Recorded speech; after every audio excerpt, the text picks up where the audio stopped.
Hello and welcome back to Burgundy Banter. My name is Juanners. And I am Jared. Good to be back with you, Juan.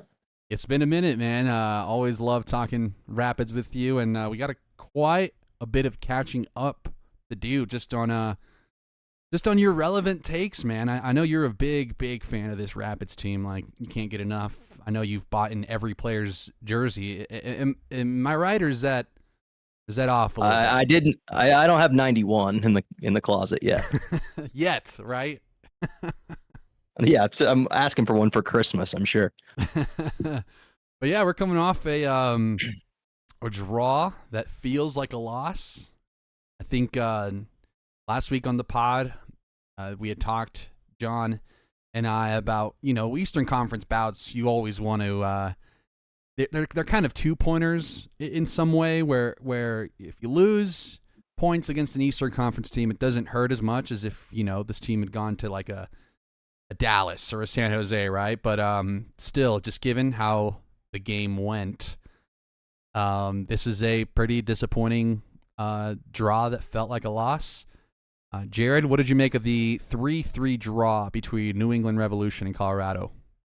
Yeah, I mean, you just can't have it. You can't give up 3 goals in succession, regardless of the momentum of the game and where you sit. To give up 3 after having gone up 3 is it's pretty unforgivable, especially in the way that we did, going up 3 and then 3 unanswered against. It's just it's a really tough look, and points are hard to come by. So yeah, it doesn't feel quite as much like the 6-pointer like you mentioned when we play against Western Conference foes, but certainly that was 3 that we would have liked to take it home.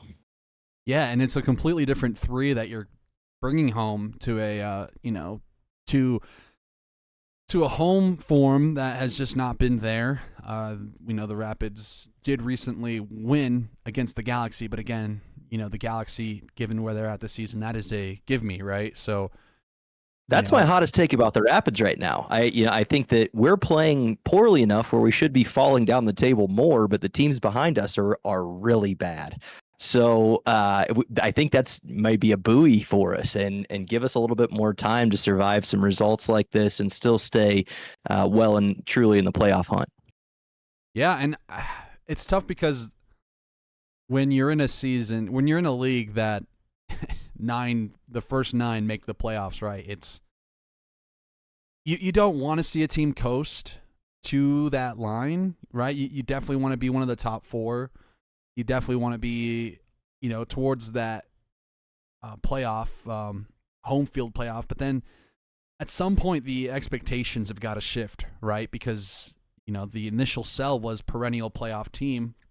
And it's been a while since the Rapids have built back-to-back successful playoff campaigns. And beyond that, it's not just show up and then, lose 9-1 on aggregate. It's at least have a few dances at the dance, right? Like, make sure Yeah, show up and be competitive is what you'd like to see. Even though, when we play a team like an LAFC, you kind of look at it on paper and it seems like an overwhelming task, but there are times when we can play with them.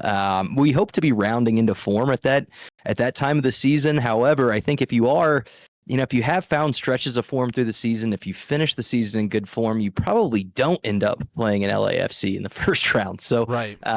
we need a couple more purple patches here, more so than a result every so often. And it probably have talked about it a few times on here, but not since we've been on together.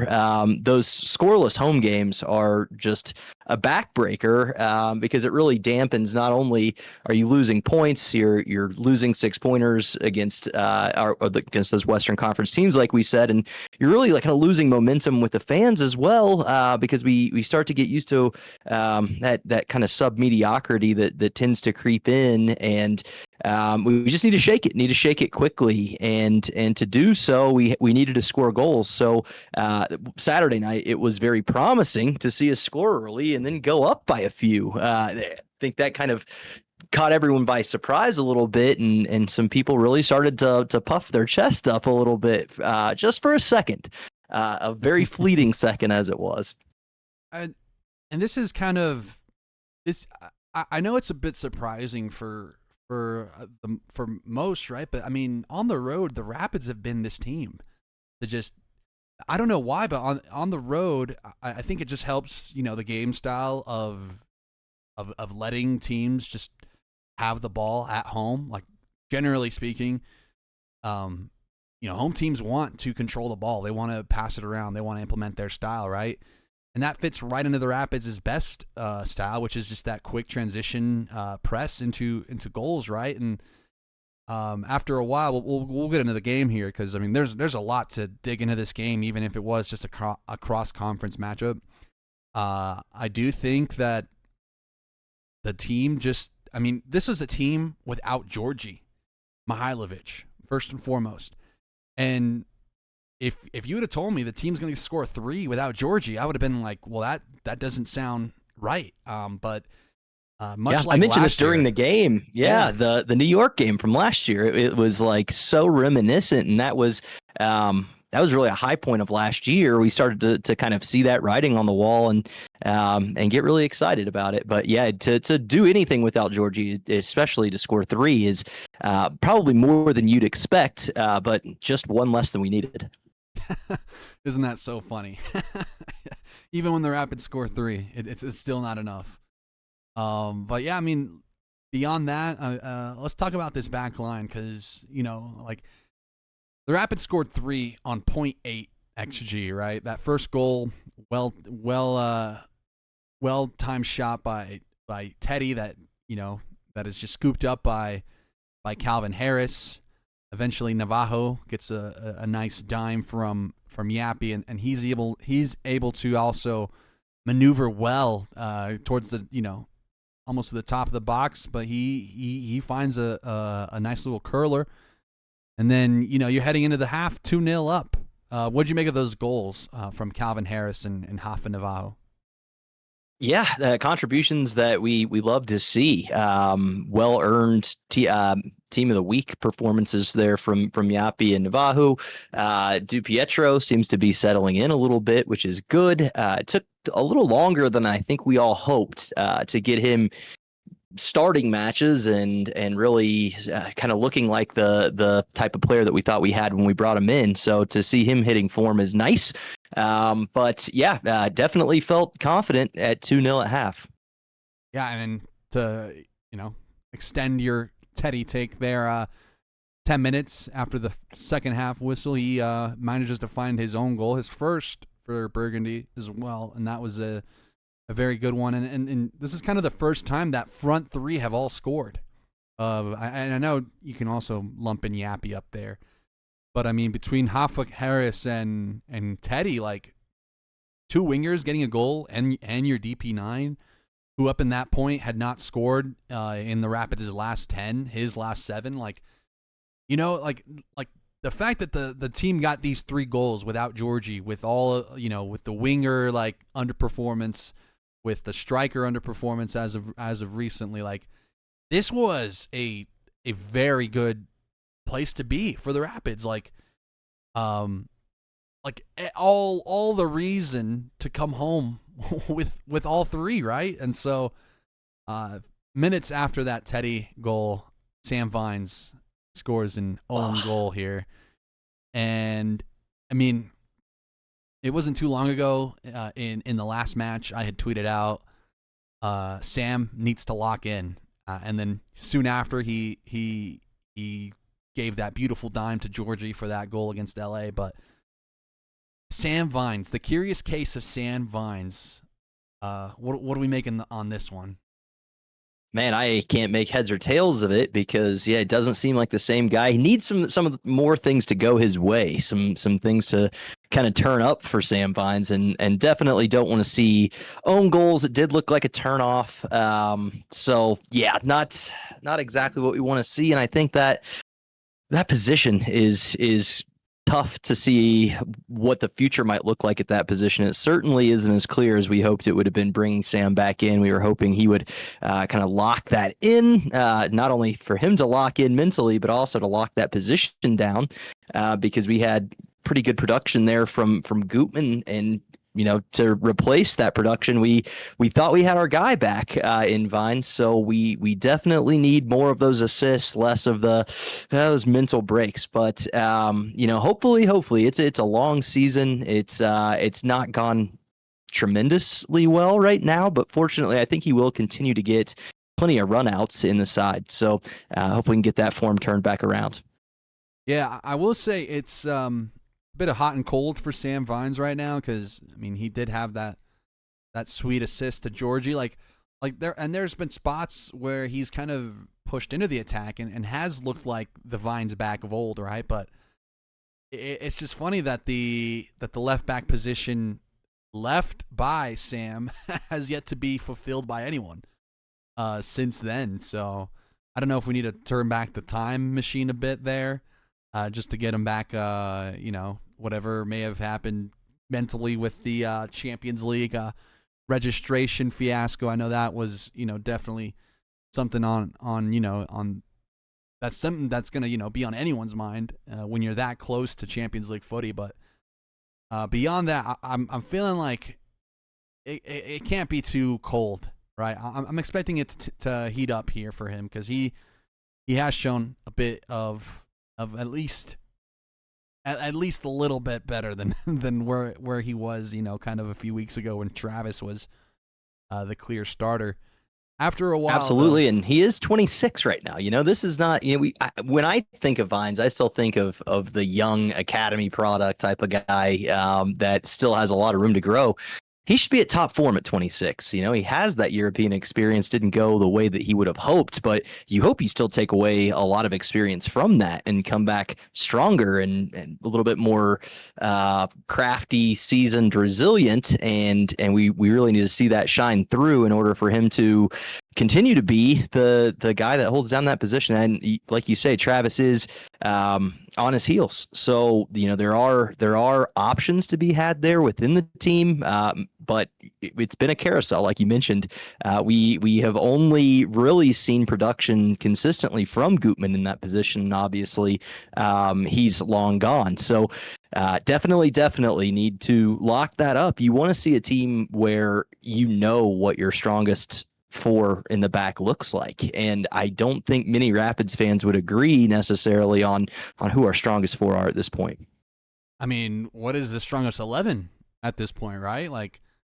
I think you can extend that to beyond the back line there because there's just question marks everywhere. I still think we have yet to see this team at full strength, and I don't know if that's an issue with. You can blame it on injuries, you can blame it on I think to some extent tactics, how players fit together. We saw Rosenberry a little bit in this one, but he is no longer very much in that conversation. Ronan is no longer in that conversation. You know what I mean? But yeah, I think confidently Ronan, has been usurped by Ali Laraz, which is great, honestly, for the long-term future of the Rapids. Having a guy that is homegrown and should have some home loyalty and want to play for the badge, that's a good thing for Ali. Interesting thing with Rosenberry, he comes on later in the match. I don't remember exactly when he came in. You might be able to correct me. I want to say it was somewhere around maybe the 70th minute or later. Typically when the club, okay, there you have it. Typically when the club captain comes on, as a sign of respect, he puts whoever has the band will go immediately and put that band on your club captain.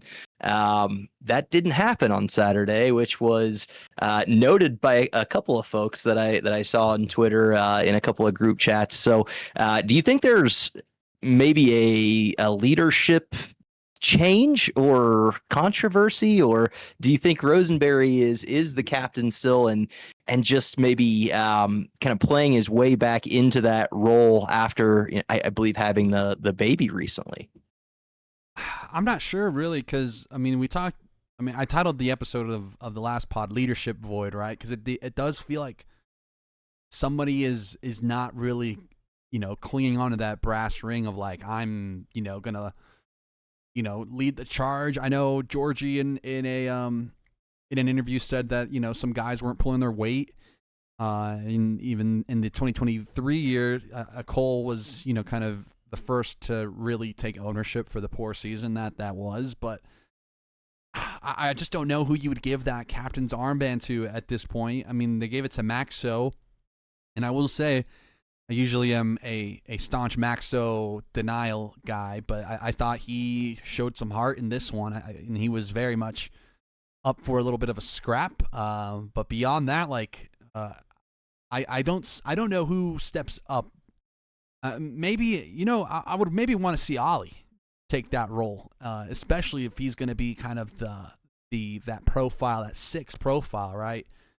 It wasn't too long ago that Sam Cronin had the armband, and him playing deep from a 6 position. I like the 6 having the armband, personally speaking, but he might be too young, honestly. But I mean, so could you say the same thing about Cole, right? And I'm pretty sure he's had He and Cole, both at 23, have shown leadership signs. I would say that probably even more so than Laraz. I think Cole would be the direction if you did want to go with very similar, somewhat similar in profile, right? They're both Colorado guys, local, homegrown talent, midfielders, 23.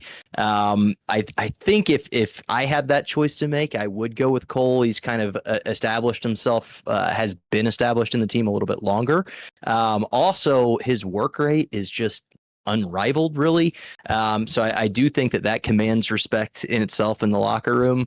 Laraz now has seemed to lock in a position. So he, to have possibly a long captain relationship where you may have the assistant captain in Laraz and your long-term captain in Cole, you could see that combination for a good long while if everything were to pan out. So interesting decision to be made. I would be surprised if we go into next season, Rosenberry still having the band if he's unable to lock back in a regular starting position.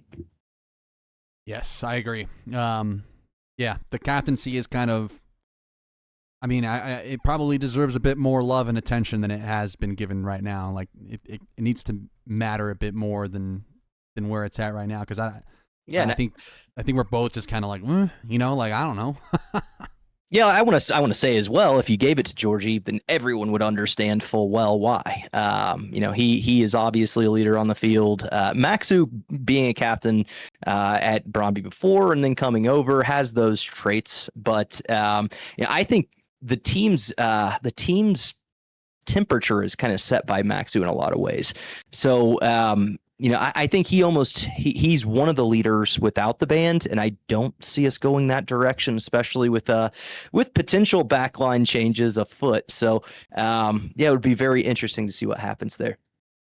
Let's get back into the game here for a bit, because there are some changes from the Revolution I wanted to highlight, and I almost mentioned this, but I decided not to, but it was in the back of my mind. Luca Langoni comes on for Thomas Chankalai, who is one of the more prominent strikers for New England. And Leonardo Campana comes off in the second half for Max Urruti. Between Chankalai and Campana, I thought, these two have been absent from New England for a while. And I felt that with their inclusion, they would have gotten a goal between the two of them. And when they came off, I was kind of feeling a bit good, because Max Urruti at his age, still very productive, but he's among the older side.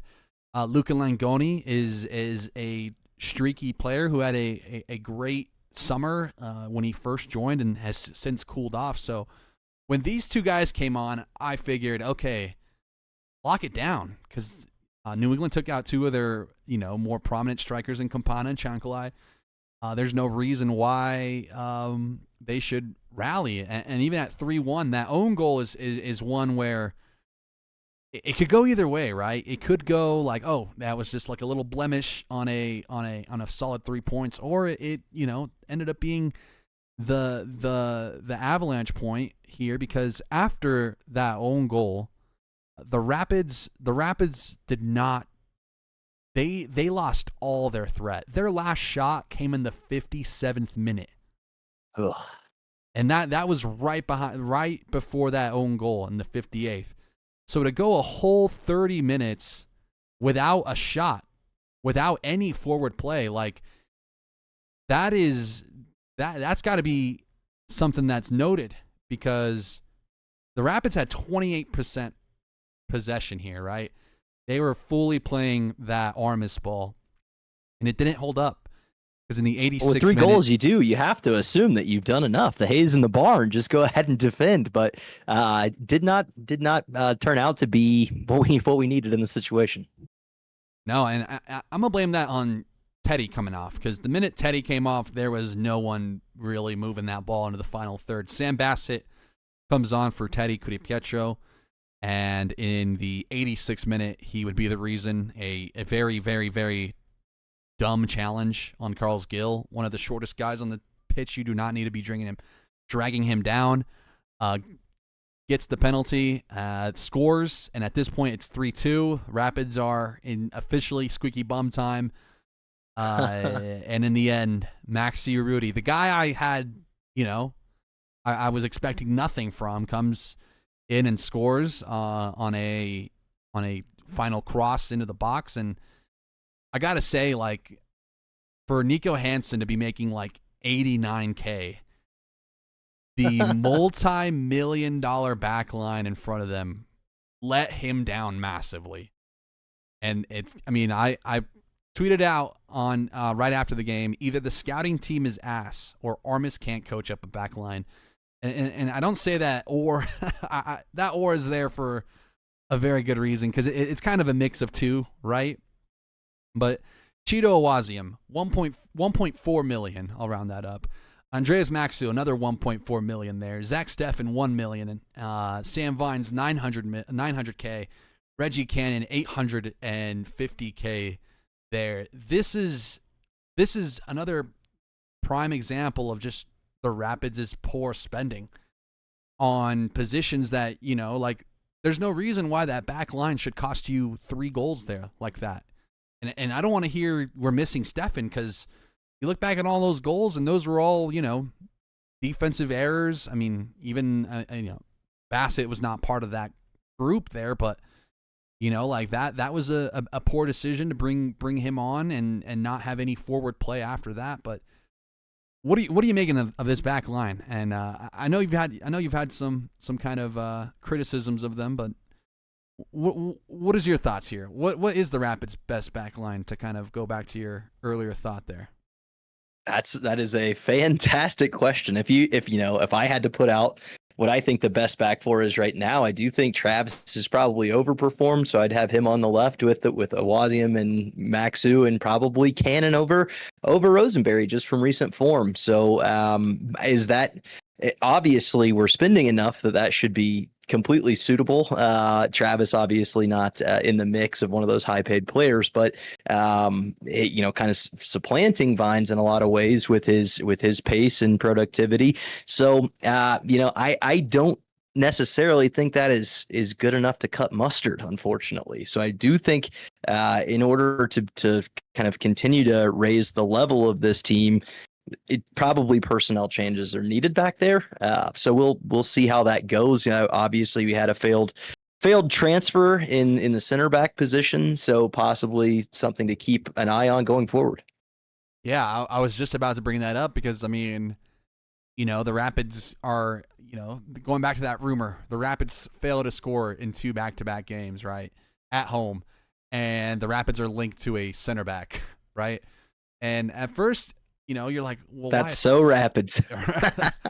But it's not without some reason, right? And my only issue is, like, is this going to be another Maxo where you go up broad, you bring some guy in, and it's, I don't know. I don't see why you don't test the market within MLS. I think there's plenty of good domestic center backs. I would much rather this salary be spent on the attackers, quite frankly. Like, oh, absolutely. Yeah. Like, if you had 5 wingers getting paid what the back line was making, maybe not 5 wingers, right? But like a backup striker, a starting left winger, a starting right winger, a midfielder utility that could do a little bit of all, Like we used to have dynamic players coming off the bench as well. It wasn't too far long ago we had Mosquita who could just come in and still provide creativity, still provide some semblance of a 10. Even Omir's gone now, and I'm all for Calvin Harris getting these minutes because he's getting them ahead of Kevin Cabral, who again, looks like did not see the pitch. So, I mean, careful what we you ask opted for, to go I with guess. Reggie Cannon. We went with Reggie with what 2.5, 3 minutes probably to go in stoppage. The game goes 3-3. We decide Reggie Cannon is a better option to come in and try to close out the game than Cabral. So I think that the faith in Cabral is obviously dissipated, but Cabral's salary and the position he occupies in the DP slot really kind of binds our hands. I don't see how you can go out while he's still on the roster and make a big move for a winger. Unfortunately, I would love to see it. I don't know that is a move that the Rapids are, likely to make or would do, especially because you want to find players that are going to obviously raise the level. And to do that, having that much salary in a DP slot open would be probably the most useful tool in finding somebody like that. So, unless we find somebody who's in that under 22 range, and to find somebody who's a clear improvement and under 22 usually doesn't come at a bargain, because everybody's interested in good young attacking players. So I don't know that we're going to see any changes to that attack, in this calendar year. Yippee. I know it doesn't fill you with excitement, right? I think, but the other fact of the matter is we do still have some promising players stepping up. So the rise of Harris and DiPietro starting to settle in. Those guys can lock up those wing positions. We know who the 9 is. Really, that's the one position on the field that you can kind of pencil in when Navaju's healthy and not in the red zone because he's played too many minutes in previous matches. You kind of know you're going to go to that star striker. So that position and Georgie's position tend to be, you don't have to do very much math to figure out who's going to be starting in their roles. So I think that the attack, we may not see changes to it, but we can certainly see an uptick in sustained performance. Yeah, for me, how I see it is I agree with you on DiPietro and Harris. I just think these two players are better as backups or rotational players, and I'm all for them getting the start, both of them over Cabral. I think the Cabral chapter has been written in not just red ink, but in blood at this point, as to the player Cabral, his time here. Like I don't venture to guess the revival is around the corner anytime soon. And if it is, like, we can come back to this episode, right? But I don't know. As guy's contract tends to tick down, the performance seems to jump up in a lot of cases, bizarrely. So who knows? Maybe if he's got to be thinking about his future as a player. I don't think another big money deal is coming his way, given his track record in MLS. So unless he's happy to go back and play in the French third division or something along those lines to just kind of live out his days, his career is in major jeopardy. So when he does get chances, and I don't think we see long sustained periods of him starting anytime soon again, but there are definitely minutes to be had for somebody who looks likely or keen to go out and get a goal. So I hope that he is taking that on his own shoulders and really putting in the time through the week to show up, show out in training. If he looks dangerous, we can use a dangerous guy, and he definitely has the tools in his toolbox to be a dangerous player. We just, like you said, we've all read that story. Yeah, we're definitely not selling the Cabral dream again. Just It would just be nice if if he was producing, so that one of DiPietro and Harris were kind of fighting for that second spot. I do think that they would both benefit, because I think they're both. I don't know if one of them. If I were to pick, I would pick DiPietro to start, but competition is everything, right? So whoever the best of those two in training tends to be. Right now, it's just both of them, because that's where we're at right now, but. Eventually, They're hot, and they're playing for their roles long term as well. But I would be, after this season, we go into next year, and those are still our best two options. I'll be pretty disappointed. But when it comes to recruitment in the Rapids, we've been disappointed before. But I would be actually very surprised if we didn't use the money, use the either the DP slot or the added U22 slots to bring in some major talent in those wing spots, because we really haven't had, thinking back, when's the last time you had that winger that you thought was dangerous all the time, like 2021 Barrios? Yeah, Barrios is like the default answer there.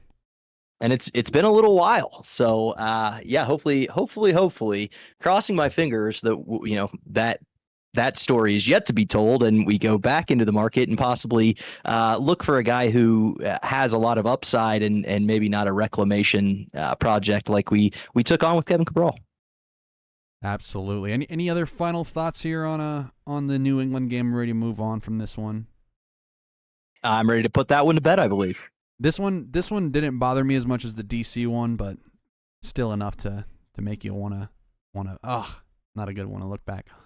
Let's talk about SKC though, because big 4th of July game for the Rapids, a big gate day for them as well. I know they sure do love the big bump in attendance there for the 4th of July game. I don't know. I think recently it's kind of been a bit lower though. I know the Rockies do their own thing there too, but Fourth Fest. Yeah, it's kind of gotten dampened because they do a number of those firework games. Like you said, I think that they for a long time saw that 4th of July was the one opportunity to really sell a lot of tickets. There have been a number of 4th of Julys that the weather didn't want to play ball. Mm-hmm. So might have sometimes fans, especially casuals, once bitten, twice shy. You go to a match, you may or may not really care about it. You're only there for the fireworks. Fireworks don't happen. You're like, what am I going to do? July 4th next year, I might go to Coors Field instead. Denver's best outdoor drinking establishment. So, I don't know. And I do think that it kind of dampens when you do multiple fireworks games, because the one really special thing is the giant fireworks show. That really is the draw. So I am excited because we do have a very good chance to win another game. That is the fireworks I'd like to see, fireworks between the lines before the fireworks show thereafter. Yeah, let's talk about some of SKC here, because they are kind of coming into this without some players. Jake Davis, who is, I think, SKC's best player, got a red card, a second yellow in their last match against RSL at home. So there will be no Davis for this one. Overall, I mean, what is there to say about SKC? They are one of the few teams that are, currently worse than the Rapids. But I think kind of the same reservations I had about the LA game, where it's like, yeah, they're lower than us on the table. They're overall having a pretty poor season. They've have some backline issues right now. All of that is true. However, they still have some very good, potent attacking quality. They have Daniel Shallowy up top. They have a Dejan Joveljic, the striker from LA Galaxy, who did kind of terrorize the Rapids a bit. Santiago Munoz is getting some more minutes out. He's a Santos Laguna product. He's rounding out into form here. Shapi Suleimanov, their Russian winger, who is a bit of a head case. Very fun player to watch. Won't be as fun this Friday for 4th of July, but my issue with SKC here is they despite being a worse team overall than the Rapids, they still got something here to cause concern and worry for the team. How are you projecting this one? What are your thoughts coming in here as the Rapids get ready for this SKC match? Well, there's been noted trouble with goal scoring in home games, so just hoping we can get out early. I would like to see an early goal, but then not to rest on our laurels. We just talked about how we really set so far back and let Revolution kind of come at us. Definitely don't want to see any of that on Friday. Want to continue to see us try to kind of take more onus. Want to get more than 28% possession. I know we do well in transition, so sometimes we are giving up possession a little bit. you're giving up possession percentages by design, but would like to see us kind of control the pace and get one early. That would be the goal, and then to not only see out that lead, but to build on that, build on it from a goal scoring perspective, but also just build on it from a confidence perspective and playing good football. Yeah, one of the best ways to win games is to score more than the other team, right? And so I want to see that from the Rapids. I don't want to see, oh, we're up 3-0. It's time to not take a shot for the last 30 minutes. No, I want to see the Rapids go out into, you know, a 5-0 game. Like you said, fireworks on the pitch. Like I think that would go a long way in you know, kind of reigniting that home fire. That would go a long way in this team's confidence, you know, as a Western Conference team. I've always said the Rapids this year have an okay to good floor, and we're seeing less of the good, more of the okay. We need to see this team above expectations for once, and at home with a good crowd.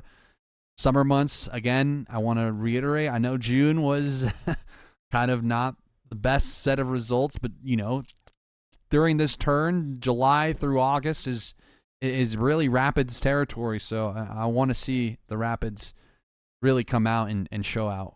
Any score predictions for this one? I'll call it 2-0. So like I said, get one early and build on that. Score another one in the second half. That would be great. Win both halves. Really comprehensively beat a team that a good team would put them away. So that would be what I'd like to see. How about you? You 5-0 over there? Are we putting down some money on that? Same amount of goals, but not the correct score line. I think a 4-1 makes sense here. And the one really depends because, I mean, we could also see SKC get their one early, and you know, the Rapids are a team that has historically been hard at breaking down teams, but I think they get that early goal themselves, ride that into a 4-goal lead, and then at the end, SKC steal one, whether in the first half, last 5 minutes, or at the very end, like a consolation goal. That's how I see this game shaking out, and that's, I mean, I don't know about Georgie's status, but I mean, I'll feel a lot confident in that scoreline if Georgie does, if he's cleared and available. Absolutely, and I'd like to see DiPietro continue to be very active and involved. Goal involvement from him to put 2 on the trot, that would be great. Definitely would feel a lot more comfortable with him and starting to really see that potential shine through. That's a player to get excited about for Rapids fans. So you got Teddy scoring 1. Who do you have for the other one? Involved. I don't know if he'll score or assisted. Involved but yep, involved. And then love to see Rafa continue on, right?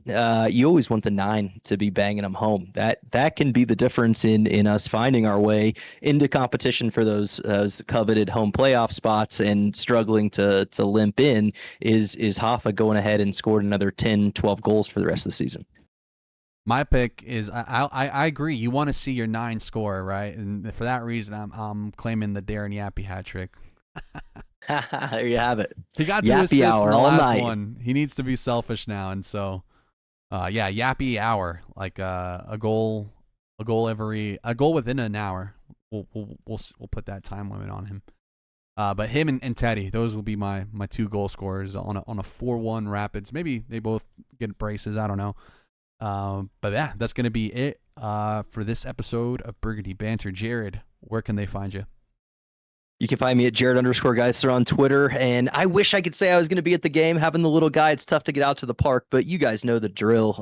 Get out to the C38 tailgate nice and early because those are legendary for a reason. 4th of July, never let you down.